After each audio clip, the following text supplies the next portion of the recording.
তার এক দুস্থ বন্ধু ফিয়ের টাকা সংগ্রহ করতে না পারার জন্য তার কাছে খুবই দুঃখ প্রকাশ করেছিল। কোনো উপায় না থাকায় অনুকূলচন্দ্র তার ফিয়ের টাকাটা তার বন্ধুকে দিয়ে দেন, যাতে সে পরীক্ষা দিতে পারে। তার ফলে তার আর পরীক্ষা দেওয়া হয়নি। টেস্ট পরীক্ষার রেজাল্টের ভিত্তিতে তিনি কলিকাতা বউবাজারে সরমল্লিক ন্যাশনাল মেডিকেল কলেজে ভর্তি হলেন। শুরু হলো তার সংগ্রাম। হোস্টেলে বা মেসে থাকার খরচ অনেক।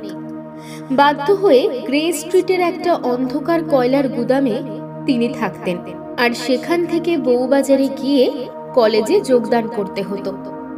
কলেজের ক্লাসের পর হাসপাতালে গিয়ে রোগীদের পরিচর্যাও করতে হতো। সব ব্যবচ্ছেদের জন্য যেতে হতো মুরারি পুকুরে। দিনের পর দিন, বছরের পর বছর